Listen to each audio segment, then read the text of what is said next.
कृष्ण समर्थ friends आज एक विशेष जानकारी आपको बताती हूँ। देखो, अमावस्या हर महीने में जो पड़ती है उसके लिए हमको विशेष क्या करना चाहिए। जो हमारे पितृ देवता होते हैं, जो हमारे पूर्वज होते हैं, उनको प्रसन्न करने के लिए हमारे देखो शादी टूट जाती है, हमारे बच्चों की शादी नहीं होती है, हमारे घर में कलेश रहता है या हमारे वास्तुश रहते हैं, वो सभी हमको समाप्त करने हैं। तो हमको हमारे पूर्वजों के लिए, हमारे पुरखों के लिए सोमवती अमावस्या के दिन हमको कौवे को, गाय को, कुत्ते को रोटी निकालना चाहिए और कीड़ी को भी हमको खाना देना चाहिए। वैसे तो आप रोज़ भी दे सकते हैं, लेकिन रोज़ अगर आप नहीं देते हैं तो कम से कम अमावस्या पूनम को ये काम करना शुरू कर दीजिए फ्रेंड्स। तो आपको असर दिखेगा, आपके पैसे दवाओं में नहीं जाएंगे। आप अनुभव करके देख लीजिए, आप कम से कम 1 महीना ही अनुभव करके देख लीजिए। आप शुरुआत कीजिए और आप देखेंगे कि आपके जीवन में जो परिवर्तन होगा वो अद्भुत होगा। फ्रेंड्स, चलो स्वागत है आपका शीशम यूट्यूब चैनल पे। तो हम अभी बात करने वाले हैं कि जो अमावस्या आने वाली है वो कब है। 7 को तो प्रदोष पड़ने वाला है, शनि प्रदोष, फिर 8 को या 9 को है। तो फ्रेंड्स, ये अमावस्या पड़ने वाली है 8 तारीख को। तो आपको क्या करना है, आपको इस दिन कब शुरू होने वाली है, तो सुबह 3 बजे के बाद शुरू होने वाली है और ये रहेंगी रात को 11 बजे तक रहने वाली है। तो आपको 11:50 तक तो 12 बजे तक बोल सकते हैं। तो इसका समापन होगा रात को 11:50 को। तो आपको क्या करना है, आपको इस दिन जल्दी उठना है, ब्रह्मचर्य का पालन करना है, मांस मदिरा का सेवन नहीं करना है। जो लोग उपवास करते उपवास अवश्य करें। इसको लेडीज़ उपवास करते तो इसको उपवास करने से हमारे पति की आयु बढ़ती है, हम सदा सुहागन रहते हैं और हमारे पति के धंधे में, बिजनेस में, नौकरी में भी तरक्की होती है इस उपाय को करने से। क्यों, तो ये दिन महाकाली माता को भी अति प्रिय होता है। क्यों, तो महाकाली माता की इसलिए बंगाल में जो होते, बंगाल के जो लोग हैं वो इस दिन महाकाली माता को भोग लगाते हैं, महाकाली माता की पूजा करते हैं और सब बहुत सारे जो लोग होते हैं बंगाल के वो उपवास रखते हैं इस दिन और बहुत धूमधाम से ये दिन उत्सव जैसे मनाते हैं। तो आपको भी अवश्य करना चाहिए अपने पति की लंबी आयु के लिए, उनके खुशहाली जीवन के लिए, उनकी तरक्की के लिए। तो मैंने ये तो आपको बताया कोई विशेष बात है सोमवती अमावस्या के बारे में क्या है। तो फ्रेंड, अभी आपको मैं एक बात बताती हूँ विशेष क्या है। तो ये अमावस्या जो होती है, सोमवती अमावस्या, बहुत दुर्लभ होती है फ्रेंड्स, ये बार बार नहीं आती है। तो इस दिन को आप ऐसे ही जाया मत कीजिए। ये साल में 1 या 2 बार पड़ती है। पांडवों ने 14 साल इस दिन का इंतज़ार किया था, लेकिन फिर भी उनके जीवन में ये सोमवती अमावस्या नहीं पड़ा था।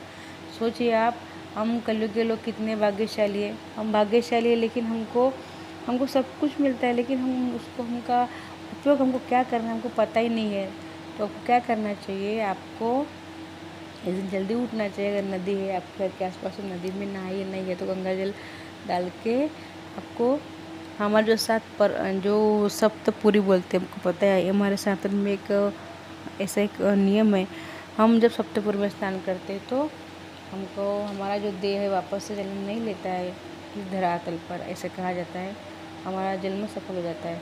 जैसे कि मुस्लिम लोग जैसे मक्का मदीना जाते हैं, इस तरह हमारे सप्तपुरी होती है। मैं आपको लास्ट में बता दूँ थोड़े के नाम क्या है, लेकिन अभी तो मैं जो जानकारी बताती हूँ वो सुन लीजिए फ्रेंड्स। तो आपको इस दुर्लभ जो तिथि आने वाली है सोमवती अमावस्या को मिस नहीं करना है। पांडवों ने इसके लिए 12 वर्ष तप कर किया था, फिर भी उनको ये नहीं मौका नहीं मिला था। 1 बार पड़ी थी खाली। तो आप सोचिए, हमको तो कलयुग में तो साल में 3-3 बार मिल जाती है कभी कभी। तो ये मौका मत वेस्ट करने दीजिए फ्रेंड्स, इसको उपयोग कर लीजिए। इस दिन क्या है, आप जो पुण्य हम करते हैं, जैसे पाप करते हैं तो दुड होता है, वैसे पुण्य करते हुए भी दुड बन जाता है। मतलब यही है कि इस दिन पाप मत कीजिए, पुण्य कीजिए, दान धर्म जब तक कीजिए तो वो भी आपका ज़्यादा बढ़े और आपके जीवन में अच्छे परिवर्तन हो फ्रेंड्स। तो आपको क्या करना है मैंने आपको बताया है। सप्तपुरी का नाम आपको मैं लास्ट में बताऊँगी, इसकी कथा क्या है मैं बताऊँगी, आपको क्या करना चाहिए मैं बताऊँगी, आपको अमावस्या के दिन मैं क्या करना है नेक्स्ट वीडियो में बताऊँगी, क्योंकि ये वीडियो भी लंबा हो जाएगा, फिर आप बोर हो जाएंगे। ठीक है, तो चलो मैं आपको बताती हूँ इसकी कथा छोटी है, शॉर्टकट में सुन लीजिए। उपवास करते हैं तो भी सुनिए, नहीं करते तो भी सुनिए, सुनना चाहिए और सुनना चाहिए। सुनने से हमारे हमारे जो विकार होते हैं वो समाप्त होते हैं। उपास करते वो लोग सुनते हैं तो उनको फल दुगुना मिलता है। चलो तो क्या इसको क्या ज़रूरत करता है, इस प्रकार से सुन लीजिए। एक सेठानी थी, उनके 7 बेटे थे और 1 बेटी थी। उन घर में जो साधु महात्मा जाते थे तो 7 बेटों को आशीर्वाद देते थे और सभी को सुखी रहो ऐसा बोल के जाते थे। लेकिन बेटी को नहीं वो देखते थे, नहीं उनको आशीर्वाद देते थे, तो बेटी बहुत दुखी होती थी। तो एक दिन बेटी ने अपनी माँ को पूछ लिया कि माँ, वो साधु जी बाबा आते हैं लेकिन मुझे देखते हैं, मुझे कभी आशीर्वाद देते नहीं है, वो साधु बाबा को क्या हो गया है, मुझे क्यों वो ऐसे इग्नोर क्यों करते हैं। तो उनके मम्मी को भी लगा हाँ बात तो ठीक ही है। फिर जब अगले दिन वो साधु बाबा जी आए तो उन्होंने पूछा कि महात्मा जी, आप मेरे बेटों को आशीर्वाद देते हैं लेकिन मेरे बेटी को आप देखते भी नहीं है, आशीर्वाद देते नहीं, क्या इसका क्या कारण क्या हो सकता है। तब वो महात्मा जी बोले कि तुम्हारे बेटी के जो कुंडली में जैसे उसके देख के ऐसा पता चलता है कि तुम्हारी बेटी जल्दी विधवा हो जाएगी छोटी उम्र में। इसका जो योग है विधवा का, वैधव्य का योग इसके में बन रहा है, इसलिए मैं इसको आशीर्वाद नहीं देता हूँ। तो फिर वो बेटी रोने लगी और महात्मा जी के चरणों में गिर गई। तो बोली महात्मा जी, आपने जो बताया उसके ऊपर भी बता के जाइए।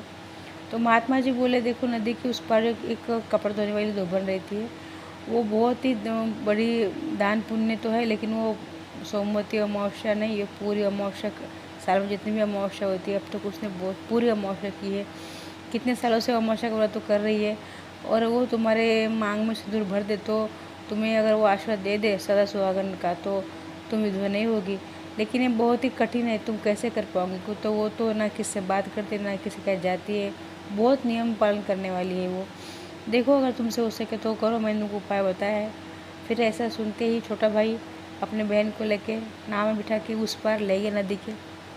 उसने सोचा चलो उपाय तो मिल गया अपनी बहन के लिए, तो ले गया। तो भाई तो वहाँ रह गया गांव में, और बहन ने तो अपना रूप बदल लिया कि तो कोई पहचान न ले, और एक काम वाले का भेष बना के उस घर में रोज़ जाती, सुबह जल्दी उठ के 5 बजे जाके पूरा काम करके आती।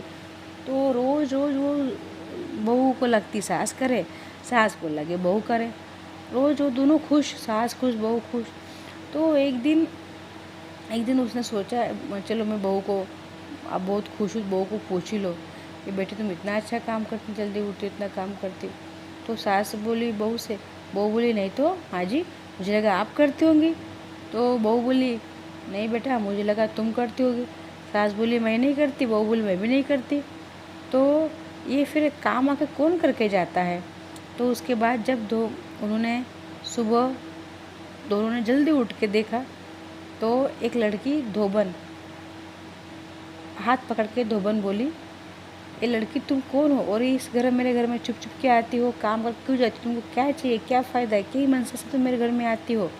तो तब वो लड़की रो के धोबन जी को बोलने लगी कि माता जी मेरे नसीब में ऐसा योग लिखा हुआ है, इसीलिए मुझे महात्मा जी ने उपाय बताया था। तो वो उपाय करने के लिए, मुझे आपको आशीर्वाद पाने के लिए, और वही उपाय यही है कि मैं आपके घर के काम करूँ, आपसे आशीर्वाद पाऊँ, इसके लिए मैं ये सब आपके घर में काम करती थी। मुझे लगा इससे कोई बड़ा उपाय नहीं हो सकता आपका दिल जीतने का, तो आप मुझे आशीर्वाद दें और मेरा जो वैध योग बनाए कुंडले में वो समाप्त करें। ऐसा कहते ही वो धोबन और उसकी सास, जो सास थी धोबन और उसकी बहू, सब खुश हो गई, और उसके सास ने आशीर्वाद दिया और बोला बेटा तो सदा सुहागन रहे, और उसको विधि बताई कि बेटा तू भी अमावस्या को उपास करना और पीपल की परिक्रमा करना, चाहे 108 तो करनी चाहिए, अगर 108 नहीं हुए तो कम से कम 11-21 ऐसे करना। और पीपल की परिक्रमा ऐसे खाली हाथ नहीं की जाती है, कुछ हाथ में हमको स्वीट रखना पड़ता है, या तो कुछ भी आप स्वीट, जैसे कि गुलगुले, आज हम तो जैसे ग्रंथ में लिखा है गुलगुले रखना चाहिए, तो गुलगुले हाथ में रख के प्रदक्षिणा को करना चाहिए। ऐसे गुलगुले हाथ में रख एक प्रदक्षिणा करते, गुलगुला ऐसे रखते रखते वो परिक्रमा करना पड़ता है। तो लड़की ने ऐसा ही किया, 108 गुलगुले रखते हुए पीपल की परिक्रमा की, तो उसके जीवन में वैधव्य का जो योग था समाप्त हो गया। तो फ्रेंड्स आप भी इस प्रकार से कीजिए तो आपके भी पति की उम्र लंबी होंगी, आपको भी कभी विधवा होने की नौबत नहीं आएगी, आप विधवा नहीं होंगे। अपने पति के लिए अवश्य कीजिए। और फ्रेंड्स चलो अभी मैं बताती हूँ आपको सब तो पूरी के जो 7 नाम है कौन से हैं। तो सप्तपुरी के नाम है सबसे, ये अब तो सभी को अब पता ही है। अयोध्या, मथुरा, काशी, हरिद्वार, अवंतिका, द्वारिका, कांचीपुरी, ये 7 पुरी है। इनका नाम लेने से ही हमको मोक्ष प्रदान होता है। इससे हमारे क्लेश, पितृदोष और दान करने से हमारे पितरों को भी मुक्ति मिलती। पितृ तृप्त होंगे तो हमारे घर में किसी प्रकार दोष नहीं होगा, हमारे बच्चे संस्कारी होंगे और हमारे बच्चे की शादी अच्छी घर में होगी, अच्छी बहू आएगी, सब कुछ अच्छा होगा। तो फ्रेंड्स, इस प्रकार से मैंने आपको कथा बताई है और आपको ये उपास करना चाहिए। सोमवती अमावस्या के उपाय मैं नेक्स्ट में आपको बताऊँगी क्या करना चाहिए क्या नहीं। फ्रेंड्स, तब तक के लिए इसे समय से मारता हूँ और आपको मैं जल्दी मिलूँगी, वीडियो आपको जल्दी मिल जाएगा। और फ्रेंड्स, नेक्स्ट वीडियो में मैं आपसे बात करूँगी इसके उपाय के बारे में। जैसे हम तो फ्रेंड्स, हमेशा हंसते रहिए, खुश रहिए और उपाय करते रहिए।